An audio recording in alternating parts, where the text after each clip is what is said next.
Hello guys, welcome to another video. India VIX क्या चीज़ होती है एंड इंडिया विक्स से कैसे पता लगाया जा सकता है कि निफ्टी एक वीक में कितना ऊपर जा सकता है या फिर एक मंथ में या फिर एक ईयर में कितना ऊपर नीचे वॉलेटाइल हो सकता है। तो ये चीज़ हम जो है इंडिया विक्स से पता लगा सकते हैं। सबसे पहले हम बात कर लेते हैं कि इंडिया विक्स होता क्या है। तो ये जो मैंने इंडेक्स लगा रखा है यहाँ पे, this is called India VIX. ठीक है, तो ये काम कैसे करता है मैं ये बताता हूँ आपको। बाहर का अलग होता है, ठीक है, S&P 500 का विक्स अलग होता है एंड यहाँ का इंडिया का अलग होता है। तो अगर मैं आपको दिखाऊं तो मोस्टली जो इंडिया विक्स है वो अपना इन रेंज में ही रहता है, नीचे, जो कि इसका लेवल होता है 9 से लेके 12 तक का। तो जो 9 से लेके 12 तक का जो लेवल है जो इसमें ही रहता है। उसके बाद ये एक जो अप मूव की साइड में जाता है 16 की तरफ। जैसे अब मैं पीछे की तरफ आपको दिखाऊं तो मार्केट इन रेंज में रहा एंड देन ऊपर की तरफ मार्केट गया। अगर मैं इस साइड भी दिखाऊं आपको, इस रेंज में रह के मार्केट ऊपर की तरफ गया। ठीक है, मार्केट इस रेंज में रह के ऊपर की तरफ गया, इस रेंज में रह के मार्केट ऊपर की तरफ गया। तो ये एक रेंज है। बेसिकली इंडिया विक्स क्या होता है, इंडिया विक्स जो है फियर इंडेक्स है। फेयर इंडेक्स का मतलब, फेयर इंडेक्स हमें ये बताता है कि मार्केट में लोगों में डर कितना है। जितना ज़्यादा मार्केट में डर होगा उतना ज़्यादा इंडिया विक्स हाई होगा। जितना डर मार्केट में कम होगा लोगों को उतना इंडिया विक्स लो होगा। तो ये फेयर इंडेक्स है, ये हमें डर बताता है कि मार्केट में लोगों में डर कितना है अभी। तो मार्केट में डर कब होता है, जब मार्केट नीचे होता है तब मार्केट में डर होता है, कि मार्केट जब ऊपर होता है जब मार्केट में डर होता है। आप मुझे बताइए, कमेंट में आंसर करके बताना कि कब होता है। अभी मैं इसका आंसर देता हूँ। तो जब भी मार्केट नीचे की तरफ गिरता है तो वो बहुत फास्ट गिरता है। ठीक है, तो इस वजह से जब भी मार्केट नीचे की तरफ आता है इंडिया विक्स बहुत तेज़ी से ऊपर जाना शुरू हो जाता है, क्योंकि लोगों में डर उतनी ही तेज़ी से बढ़ना शुरू हो जाता है। एंड जब मार्केट ऊपर के लेवल्स पे जाना शुरू करता है इंडिया विक्स धीरे धीरे धीरे धीरे नीचे आना शुरू कर देता है, क्योंकि लोगों में डर खत्म होना धीरे धीरे शुरू हो जाता है। तो अभी आपको क्या लग रहा है, इसका मतलब ये नहीं है कि मार्केट हमेशा जब नीचे जाएगा तो फिर इंडेक्स बढ़ेगा। मोस्टली ऐसा होता है, बट ज़रूरी ये नहीं है कि मार्केट जब भी नीचे जाएगा तो इंडिया विक्स उसका बढ़ेगा। इसका मतलब ये बिल्कुल भी नहीं होता। इसका मतलब ये भी नहीं होता है कि मार्केट जब बढ़ेगा तो इंडिया विक्स नीचे जाएगा। जब डर बढ़ेगा मार्केट में, जैसे कोरोना के टाइम पे लोगों में डर बढ़ा था कि हम बर्बाद हो जाएंगे, स्टॉक मार्केट नीचे आ जाएगा, जो 100 रुपये की चीज़ ली तो 20-20 रुपये की हो गई थी। ठीक है, तो डर बढ़ गया था लोगों में, वॉर कोई हो गई तो वॉर से डर बढ़ेगा मार्केट में। तो इन चीज़ों से जो विक्स है उसमें राइज होता है। प्राइस से विक्स का कोई लेना देना नहीं है। अगर निफ्टी की सिर्फ प्राइस बढ़ रही है, कोई डर नहीं हो रहा, या फिर प्राइस गिर रही है और कोई डर नहीं है मार्केट में, कोई न्यूज़ नहीं है मार्केट में, है ना, नॉर्मली रिट्रेसमेंट कर रहा है प्राइस, तो उससे विक्स पे इतना फ़र्क नहीं पड़ता है। फियर जब भी मार्केट में आता है, जब कोई फियर वाली सिचुएशन होती है मार्केट में, वॉर हो गई, कोरोना हो गया, बजट हो गया, कुछ भी चीज़ हो सकती है, तो उसकी वजह से जो इंक्रीज होता है उसको हम इंडिया विक्स बोलते हैं। अब इंडिया विक्स हमें क्या क्या चीज़ें बता सकता है। एक तो इंडिया विक्स ने हमें फियर बता दिया कि लोगों में फियर कितना है। अब इंडिया विक्स जितना ज़्यादा होगा उतना लोगों में डर ज़्यादा होगा, जितना कम होगा उतना लोगों में फियर कम होगा। ठीक है, अब इसको ट्रेड कैसे करना है, इसका मैं ऑप्शंस पे क्या असर पड़ता है, ऑप्शन के प्रीमियम्स पे क्या असर पड़ता है, ये चीज़ मैं अभी आपको बताता हूँ। जब भी इंडिया विक्स 13 से नीचे की तरफ रहता है, ये होता है lower range of India VIX, lower VIX बोलते हैं इसको। और जब भी मार्केट 15 से 20 के बीच में रहता है उसको हम बोलते हैं मिड विक्स।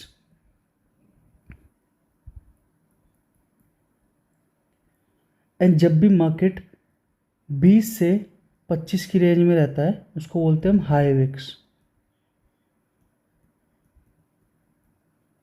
ठीक है, तो अब इससे हमें क्या पता चला, इससे हमें ये पता चला कि जब भी मार्केट लोअर रेंज में रहेगा, 9 से लेके 13 तक की रेंज में अगर है मार्केट में, तो प्रीमियम्स जो होते हैं, जो प्रीमियम होंगे ना आपके ऑप्शंस के, वो कम होते हैं। यहाँ पे कौन सी स्ट्रेटजीज़, अब थोड़ा दिमाग लगाओ, यहाँ पे कौन सी स्ट्रेटजीज़ काम कर सकती है वो मैं बताता हूँ आपको। अब देखो, अगर आपके पास लोअर विक्स है तो आपको क्या यहाँ से ट्रेड बनानी है, या तो विक्स यहीं रहेगा या ये यहाँ से ऊपर की तरफ जाएगा इंडिया विक्स, ठीक है। तो आप इसमें क्या कर सकते हो, अब ये वॉलेटिलिटी का ट्रेड लोगे। अगर मार्केट में आपको लग रहा है या तो इंडिया विक्स ऊपर जाएगा या फिर एक रेंज में रहेगा, तो आप इसमें जो स्ट्रैंगल्स, स्ट्रैडल्स, जो नेकेड जो सेलिंग होती है ना, जैसे आपने कोई भी ऊपर का कॉल बेच दिया, पुट बेच दिया सेम एक्सपायरी का, तो स्ट्रैंगल बना लिया आपने। तो अगर मार्केट में उस केस में वॉलेटिलिटी इंक्रीज़ होती है, अगर 13 से ऊपर की तरफ जाना शुरू होता है, मतलब आपने जब बेचा था तो वो 13 के आसपास था, और तो अगर विक्स ऊपर की तरफ जाना शुरू हो जाता है 14-15, तो जो आपके स्ट्रैंगल से आपने जो कॉल बेची और नीचे पुट बेची है, उसमें आपको लॉस होना शुरू हो जाएगा। क्योंकि जब मार्केट नीचे था, जब इंडिया विक्स नीचे था, तब आपने जो है वो सेल किया था। तो अब मार्केट ऊपर जा रहा है, इंडिया विक्स ऊपर जा रहा है, तो आपके प्रीमियम्स भी ऊपर जाएंगे। तो आपने सेल किए हैं जो प्रीमियम, मान लो अगर आपने 50-50 रुपीज़ के प्रीमियम सेल किए, अगर तो अगर आपने 50-50 रुपीज़ के प्रीमियम सेल किए, तो ये दोनों प्रीमियम इंक्रीज़ होंगे, डिक्रीज़ नहीं होंगे। और आपको प्रॉफिट कब होगा आपने सेल किए स्ट्रैंगल्स, तो जब ये जो 50 ज़ीरो हो जाएंगे, आपका मैक्स प्रॉफिट क्या है, जब ये 50 ज़ीरो हो जाएंगे तभी आपको पूरा पैसा मिलेगा इसमें। तो आपका इसमें मैक्स प्रॉफिट कितना है, 50+50। लोअर रिस्क में हमेशा डेबिट स्प्रेड के साथ मैं पसंद करता हूँ जाना। डेबिट स्प्रेड का मतलब क्या होता है, डेबिट स्प्रेड का मतलब ये होता है, डेबिट स्प्रेड भी कई तरीके से बना सकते हैं, बट मैं कैलेंडर डेबिट स्प्रेड में ज़्यादा पसंद करता हूँ। ये मैंने अपनी इंस्टाग्राम पे स्टोरी भी डाली थी कि मैं ये जो ट्रेड है ये डिप्लॉय कर सकता हूँ, तो अगर किसी को करना है तो वो भी कर सकता है साथ में। तो उसमें क्या करते हैं अपन, जैसे दो एक्सपायरी है, एक 21 सितंबर की है एंड दूसरी 28 सितंबर की है। तो इसमें क्या करोगे आप, अगर आपका व्यू है कि वॉलेटिलिटी इंक्रीज होगी यहाँ से, तो आप क्या करोगे, यहाँ से डिक्रीज़ नहीं हो सकती क्योंकि मार्केट जो है एकदम लोअर विक्स के लेवल्स पे है, तो डिक्रीज़ होगी तो आपको लॉस होगा इस स्ट्रैटेजी में। पर डिक्रीज़ होने के बहुत कम चांसेस होते हैं कि मार्केट पहले से ऑलरेडी लोअर लेवल्स पे है विक्स के, तो वहाँ से डिक्रीज़ होने के बहुत कम चांसेस होते हैं। तो जो आपने 21 सितंबर का लिया था, अगर आपको एक रेंज में प्ले करना है, अब आपको यहाँ से दो चीज़ें देखनी है कि मार्केट रेंज में रह सकता है कि मार्केट ट्रेंडिंग हो सकता है। अगर मार्केट रेंज में है, ट्रेंडिंग में भी कर सकते हो, कोई बड़ी बात नहीं है। तो मार्केट अगर आपको रेंज में लग रहा है तो आप क्या करोगे, जैसे निफ्टी अभी 20,000 के करीब चल रहा है, तो आप रेंज निकालोगे निफ्टी की। अब इंडिया विक्स से रेंज कैसे निकालते हैं निफ्टी की, वो मैं बताता हूँ आपको। सपोज इंडिया विक्स अभी कितना चल रहा है, इंडिया विक्स का प्राइस अभी लगभग चल रहा है 11.3 के आसपास, ठीक है। तो हमें अब ये पता लगाना है कि जो निफ्टी है हमारा, वो एक महीने में कितना ऊपर नीचे जा सकता है, एक वीक में कितना ऊपर जा सकता है, या एक ईयर में कितना ऊपर जा सकता है, नीचे जा सकता है, ठीक है। तो ये हमें निकालना है। अब इससे हमें क्या पता चला, इससे हमें ये पता चला जो छोटे टाइम फ्रेम पे ट्रेड करता है या वीकली एक्सपायरी जो ट्रेड करता है, वो उसको निकालना है वीकली का। जो मंथली स्ट्रेटजी डिप्लॉय करता है उसको निकालना है मंथली का। एंड जो ईयरली, मतलब साल में 2-3 ट्रेड ही लेता है, बड़ी बड़ी ट्रेड्स ही लेता है, उसको ईयरली निकालना है कि ईयरली मार्केट इतना मूव हो सकता है। बट इसमें क्या है, जो इंडिया विक्स होता है वो डायनेमिक होता है। डायनेमिक का मतलब वो चेंज होता रहता है, ठीक है। वो मार्केट कंडीशंस के हिसाब से चेंज होता रहेगा, तो वो सेम नहीं रहेगा एग्जैक्टली। तो ईयर में आपको प्रॉब्लम हो सकती है, वीक का जो है, वीक में इतना चेंजेस नहीं होगा इंडिया विक्स में कि वीक वीक में अभी 13 है, अगर कुछ हुआ नहीं, जैसे कोरोना की सिचुएशन आ गई थी तो वो एक वीक में ही कहाँ 70 के आसपास पहुँच गया था। तो उस रीज़न से अगर मार्केट 13 का विक्स है, तो अगर आप वीकली में करोगे तो इतना आपको चेंज देखने को नहीं मिलेगा विक्स में। तो आप नॉर्मली डिप्लॉय कर सकते हो स्ट्रैटेजी। मैं भी मंथली या फिर वीकली में ही करता हूँ। अगर विक्स थोड़ा सा 13 से ऊपर होता है तो वीकली भी कर लेता हूँ क्योंकि प्रीमियम अच्छे मिल जाते हैं। एंड अगर जो है नीचे है थोड़ा, तो मैं मंथली भी प्रीफर कर लेता हूँ, कोई इसमें इशू की बात है नहीं, ठीक है। तो अब हमें निकालना है निफ्टी एक मंथ में, एक वीक में और एक ईयर में कितना ऊपर नीचे जा सकता है। तो अब हम निकालेंगे इसका, देखो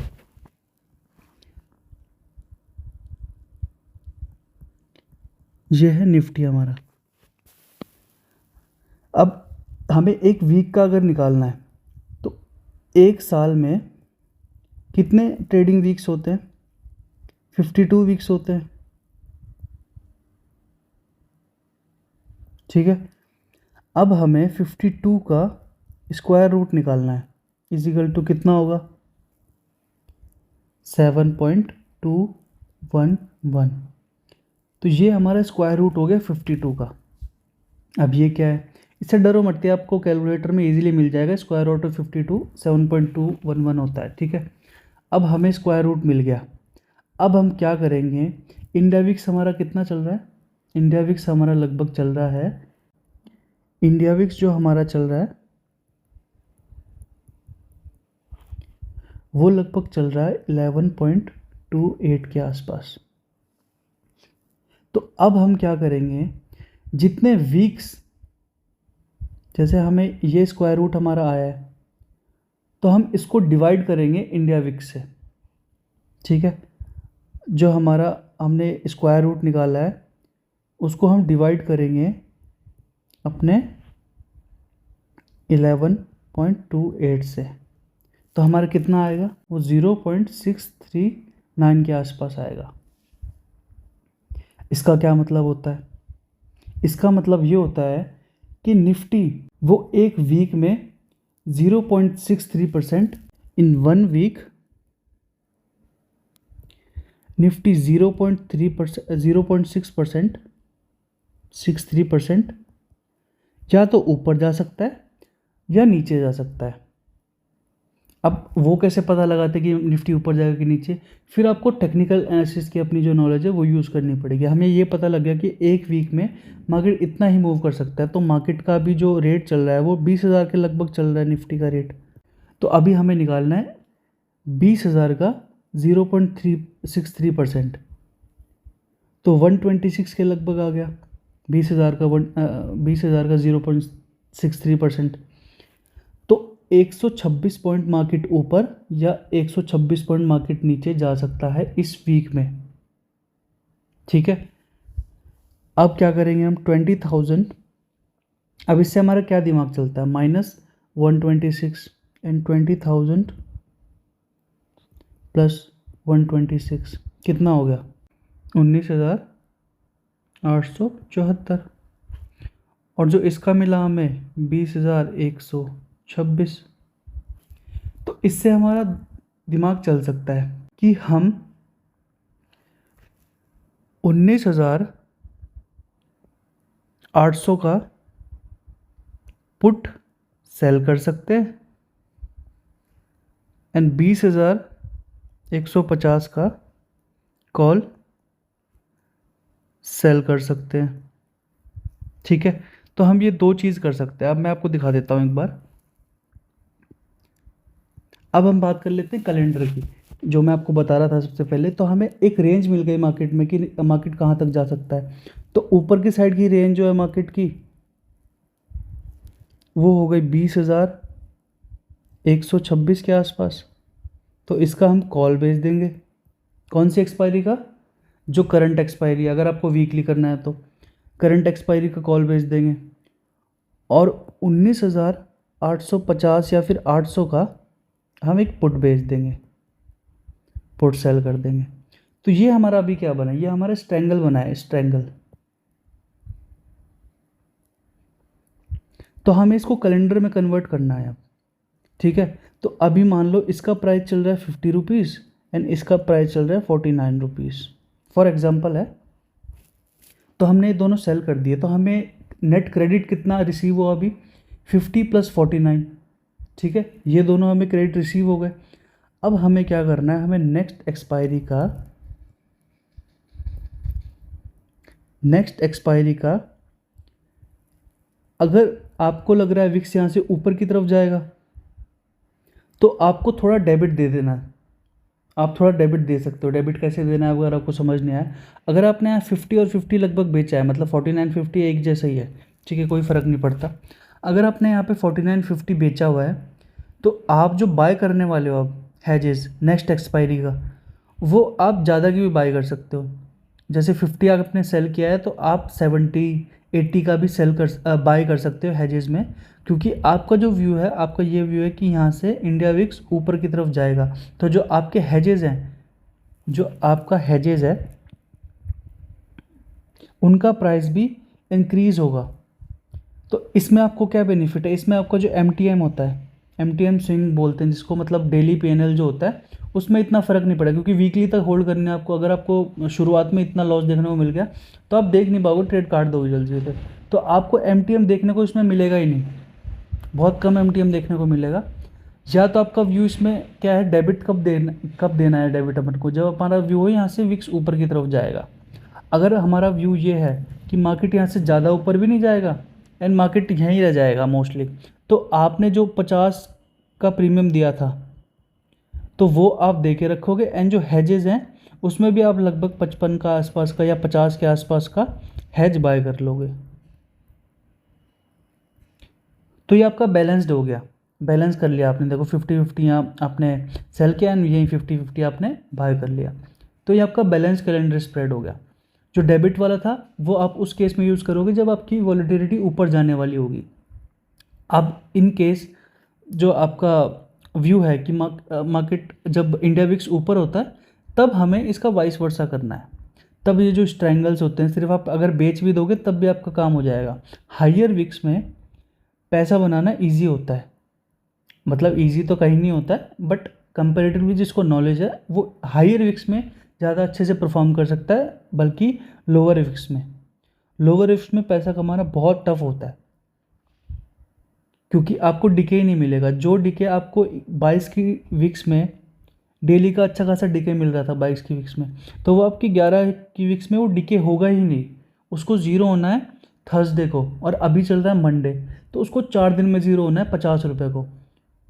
और जब आप 22 की बेचोगे तो वही प्रीमियम लगभग आपको 100 रुपये का मिलेगा। तो आप सोचो कि उसको पर दिन तो सेम है ना, डेज सेम है। 100 रुपये को भी 4 दिन में ज़ीरो होना है, एंड जो आपका 50 रुपये का प्रीमियम है उसको भी 4 दिन में ज़ीरो होना है, डेज सेम है। तो कौन सा जल्दी जल्दी गिरना शुरू होगा, 100 वाला जो आपने सेल किया है वो जल्दी गिरेगा कि 50 वाला जल्दी गिरेगा? ऑब्वियस सी बात है 100 वाला। तो हायर विक्स में पैसा कमाना ईजी होता है, बल्कि लोअर विक्स के।